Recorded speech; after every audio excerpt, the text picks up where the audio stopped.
is known as the Sandwich Guy, and he's about to get his day in court. Yeah, jury selection is underway in the misdemeanor assault trial of Sean Dunn.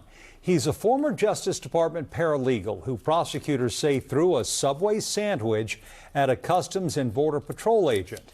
In this viral video, Dunn is heard screaming at a group of agents, calling them fascists and saying he didn't want them in his city. News 4's Paul Wagner is live now outside the federal courthouse with the very latest on what happened today in court. Hi, Paul. Hi there, Sean and Jim. The jury selection went on all day today, and just before 4 o'clock, the defense and the prosecution agreed on the 12 jurors and 2 alternates, so 14 will be seated, and they'll have jury instructions tomorrow before opening statements. The judge in this case, Carl Nichols, has said that he expects this case to only go on for about 2 days because, as he said, it's the simplest case in the world.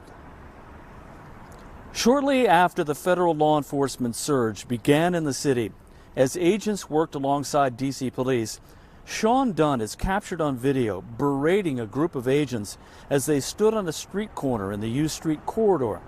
Dunn is captured on video screaming at the uniformed agents, calling them fascists, before taking the salami sub in his right hand and firing it at close range into the chest of one of the officers.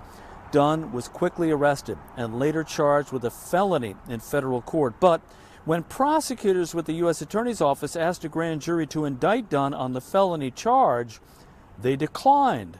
So Dunn is now facing a misdemeanor assault charge in which he's asking a jury to decide the outcome.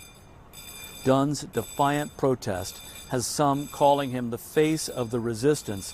It's also led to caricatures of a man throwing an object that has been showing up around the city, even projected onto the sides of buildings. Dunn's attorney has called the charge a selective and vindictive prosecution, making him a political target. Now, there was some controversy earlier today because the defense went and filed a motion asking that the jury selection begin again.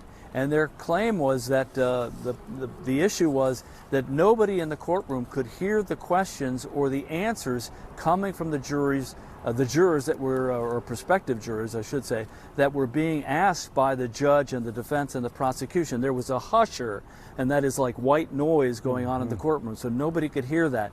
And after that motion was filed, the judge, though, considering it from the bench, denied it and said, no, we were going to go ahead with the jury that we've selected. So opening statements tomorrow morning. That's the latest here from federal court. Now back to you. All right, we know we'll find you there again tomorrow. Paul Wagner at the courthouse.